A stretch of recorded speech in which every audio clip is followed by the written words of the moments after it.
I've been carrying this story with me for a long time. You know, it's one of those things you can't forget, no matter how hard you try.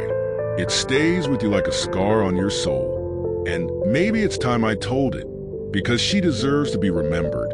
Her name was Tamara. She was a woman, a mother, a daughter, a sister. She was everything to the people who loved her. But the world didn't see her that way. The world didn't see her at all. Not until she was laying in the street bleeding, with the officers standing around, proud of what they had done. It was a Tuesday, a regular Tuesday in Georgia, and the sun had just begun to dip behind the trees. It was one of those warm southern evenings when the air feels thick, but not unbearable. Tamara was walking home after a long day at work. She had a job at the diner down on Main Street. Nothing glamorous, but it paid the bills. She wasn't looking for trouble. Hell, none of us are. But trouble has a way of finding us, doesn't it? She was walking with her head down, her shoulders hunched slightly, not from fear, but from exhaustion. She wasn't in a hurry. She just wanted to get home. Her kids were waiting for her. But as she walked, she didn't see the patrol car coming up behind her, the one that would change everything. It was around 7:30 p.m. The sun had just set, but the street lights were still warming up. Everything was quiet, too quiet, you know? You can feel it when something's off. And something was off that night. The officers in that patrol car, they saw her. They didn't see a woman who had been working all day, doing the best she could. They didn't see a mother who was just trying to get home to her kids. No, they saw something else. Something they couldn't understand. Something they were afraid of. Tamara had her headphones in, listening to her favorite gospel song. I remember her telling me once, when I can't find peace anywhere, I turn to my music. That was her escape, her way of coping. But it didn't matter. They didn't care. They just saw a black woman walking down the street, and they decided that was enough. The lights flashed on behind her, but Tamara didn't hear them. She didn't know, so they honked their horn, and that's when it started. She turned around. The officers pulled up next to her. Their windows rolled down. One of them, a younger guy, maybe no older than 25, got out of the car and walked toward her. "Ma'am," he said, his voice calm but commanding, "can I see your ID?" Tamara, startled, took out one of her earphones. She didn't understand what was going on. She wasn't doing anything wrong. She didn't know why he was stopping her. "I don't know why you're stopping me, officer," she said, her voice shaking. "I'm just trying to get home." That's all she said. She didn't yell. She didn't argue. She was just a woman, minding her business. But that wasn't enough for them. The officer didn't respond. Instead, he grabbed her arm. Hard. He yanked it, pulling her towards him. She screamed, not out of defiance, but out of shock.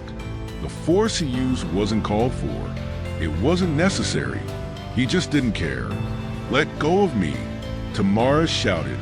She pulled her arm back, trying to free herself, but he didn't let go. He pushed her against the side of the patrol car. She hit the metal with a sickening thud. That's when it all went south. His partner, who had been sitting in the car, got out. He was bigger, older, more aggressive. And instead of trying to de-escalate the situation, he took a step forward and shoved Tamara down to the ground. The gravel scraped her skin, and she cried out in pain. She wasn't resisting. She wasn't threatening them. She was just trying to protect herself from the brutal force they were using. But they didn't care. They didn't care that she was a woman, that she was black, that she had a life, that she had children who needed her. All they cared about was asserting their power. The younger officer drew his taser. He didn't give her a chance to comply, to understand what was going on. Without warning, he deployed the weapon. It hit her in the back. She screamed, the voltage coursing through her body. She fell to the ground, convulsing, unable to move, unable to breathe. Tamara was lying there, her body trembling, unable to fight back. And those officers stood over her.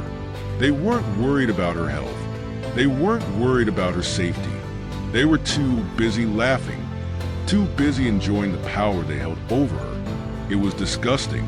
But then things got worse.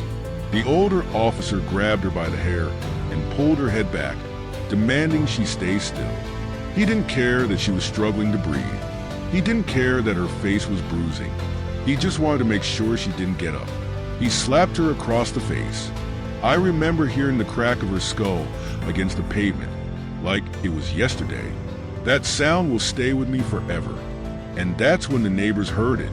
People from nearby houses started rushing outside. They were screaming, calling 911, trying to stop it. But by the time they arrived, it was too late. Tamara was unconscious, barely breathing. The officers didn't care. They didn't back off. They didn't even try to help her when they realized what they had done. It wasn't until the ambulance showed up that they finally called it in. But it was too late. Narrator lowers his voice to a whisper. Narrator, man, she died in that ambulance on the way to the hospital. They couldn't revive her. And the officers, they walked away without a scratch. No consequences. No justice. That's the story of Tamara. That's the story of police brutality. The story of how a woman was treated like an animal, like she didn't matter. I've been asking myself, why her? Why was it her? What made them think they could treat her like that?